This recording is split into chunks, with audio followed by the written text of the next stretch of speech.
नमस्कार, स्वागत है आप सभी का। आप देख रहे हैं एनएमएफ न्यूज। आपके साथ मैं हूं नमता चौधरी। आज 21 अगस्त है, वो 21 अगस्त जिसकी चर्चा पिछले काफी वक्त से हो रही है।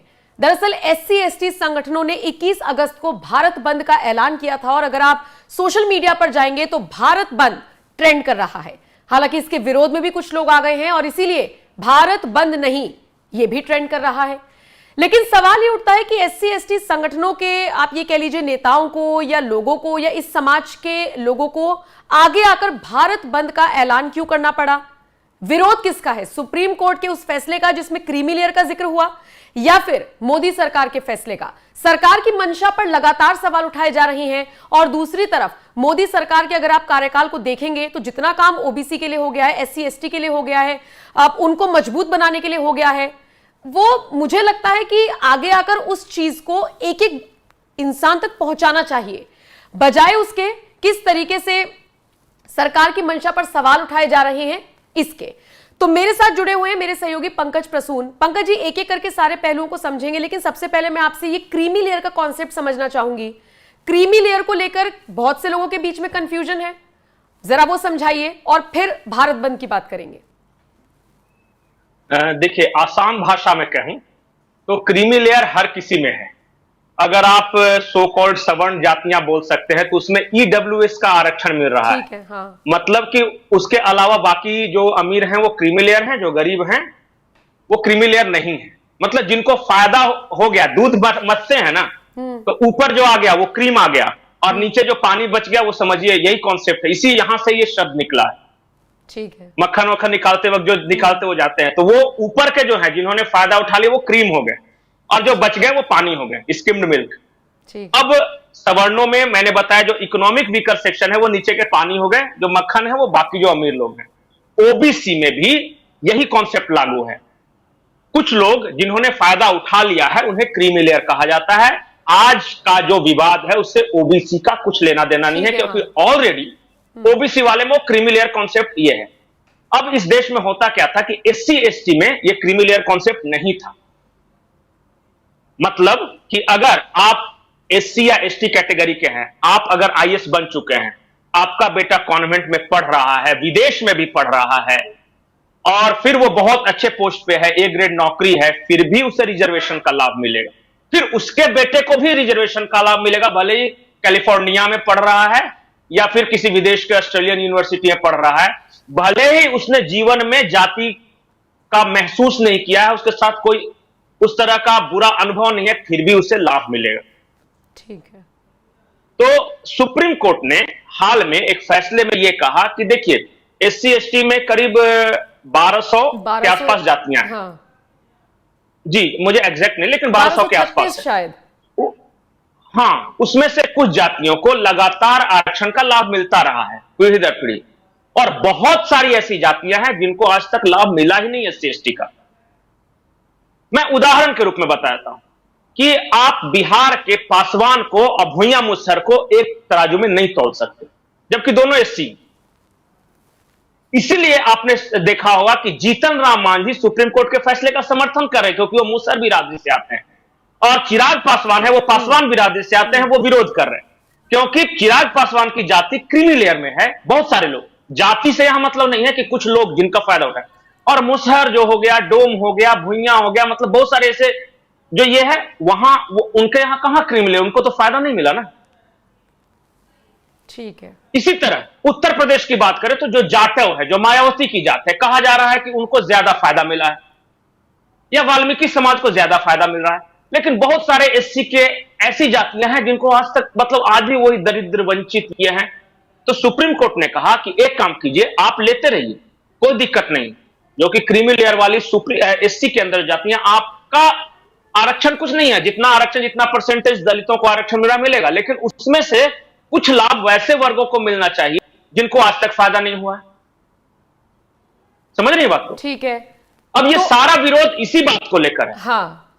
दलित संगठनों का यह कहना है कि ये दलितों को आपस में बांटने की साजिश है। आप पासवान को मुसहर, भुइयां, डोम से अलग नहीं कर सकते, उसी तरह आप जाटव या वाल्मीकि को दूसरे SC जातियों से अलग नहीं कर सकते। ये तो दलितों बहुजन में आप बंटवारा कर रहे हैं। इसलिए हम एक हैं, हमारी एकता को तोड़िए मत। दूसरा जो उनका तर्क यह है कि जो आरक्षण है वो कोई गरीबी हटाओ अभियान नहीं है। वैसी सारी जातियां जिनके साथ ऐतिहासिक रूप से हमारे समाज में भेदभाव होता रहा है, उनको आरक्षण दिया गया है। अब वो अमीर हो जाएं या गरीब हो जाएं, इससे कोई फर्क नहीं पड़ता। नहीं, लेकिन पंकज जी, अब इतना तो समझ में आ गया कि भारत बंद का ऐलान क्यों किया गया है। लेकिन मुझे एक बात बताइए, जो सोच चली आ रही है, पहले तो मैं इस पर आपसे राय इसलिए लेना चाहूंगी। मान लीजिए कोई आईएएस बन गया, वंचित रहा होगा लेकिन आरक्षण का फायदा लेकर आईएएस बन गया, उसका बेटा आईएएस बन गया, तो वो पीढ़ी इतनी सक्षम हो गई कि तीसरी पीढ़ी को एटलीस्ट आरक्षण की तो जरूरत नहीं है, आप सक्षम हैं। लेकिन अगर बात हो सोच की, तो आज भी लोग एक अलग ही हीन भावना से देखते हैं। ये बात तो आप भी मानेंगे ना। आप आर्थिक रूप से मजबूर कर रहे हैं किसी को आरक्षण, मजबूर कह रही हूं, मजबूत कर रहे हैं आरक्षण देकर, चलिए समझ में आता है। लेकिन जो सोच कुछ लोगों की बनी हुई है कि नहीं ये एससी एसटी है। अभी जो बात चिराग पासवान ने कही कि घोड़ी पर चढ़ने नहीं दिया जाता, या मंदिरों में नहीं जाने दिया जाता, या कोई मंदिर चला जाए तो मंदिर धुलवा देते हैं। आप कहेंगे कि चिराग पासवान को कौन सी कमी है, चिराग पासवान का फैमिली बैकग्राउंड देखिए, पर चिराग पासवान जिनकी बात कर रहे हैं उनके साथ तो आज भी भेदभाव हो रहा है। तो ये सोच कैसे बदली जाएगी? नहीं, देखिए, यही तो उनका तर्क है। उनका ये कहना है कि यहां गरीबी अमीरी से मतलब ही नहीं है, हमारे साथ भेदभाव होता रहा है और आज भी होता है। मैं किसी पोस्ट पे पहुंच जाऊं, मैं किसी जिले का जिलाधीश हूं, लेकिन गांव का कोई सो कॉल्ड जाति कहेगा कि अरे चमरा बैठ गया है डीएम के पोस्ट पे, उसका देखना रिजर्वेशन से बन गया है वो, नहीं तो टैलेंट तो हमसे ज्यादा नहीं था। अगर इस तरह की सोच है ना हमारे समाज में, यही उनका तर्क है कि सामाजिक रूप से आज भी किसी पोस्ट पे हो भेदभाव का शिकार होना पड़ता है। लेकिन जो इसके विरोध में तर्क यह है कि भैया हम आपका रिजर्वेशन ले कहां रहे हैं, सिर्फ आप ही के भाइयों को कह रहे हैं ना कि आप हो, अपने ही किसी गरीब भाई को दे दो। हम कहां कह रहे हैं कि चिराग पासवान को नहीं मिलना चाहिए, उसके पीढ़ी को नहीं मिलना चाहिए। लेकिन अगर मान लिया 12% दलितों के लिए आरक्षण है, मान लिया, तो आप लो ना, कोई दिक्कत नहीं है। लेकिन उसी में से 2-4% आप ही के बिरादरी के जिनके साथ इसी तरह का भेदभाव, थोड़ा दे दो ना उनको। और जिनके लिए आप लड़ रहे हैं इस वक्त, बिल्कुल जिनके लिए लड़ रहे हैं उनका ही भला कर दो ना आप। ऐसा थोड़ी है कि आपसे छीन के किसी दूसरे को दे दिया जा रहा है। ठीक है, समझे? ठीक। ये एक चीज और है इसमें, एक चीज और है।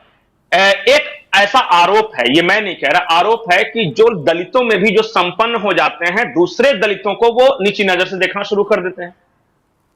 उदाहरण के तौर पर मैं बताता हूं कि मान लिया कि कोई एबीसी, जीतन राम मांझी हो गए, चिराग पासवान हो गए, कोई ये रहे, क्या गांव का एक गंदा सा मैला कुचैला गरीब आता है तो क्या वो उसको भी उसी सम्मान के साथ सोफे पे कुर्सी पे बैठाते हैं जिस तरह किसी बड़े अफसर को बैठाते हैं?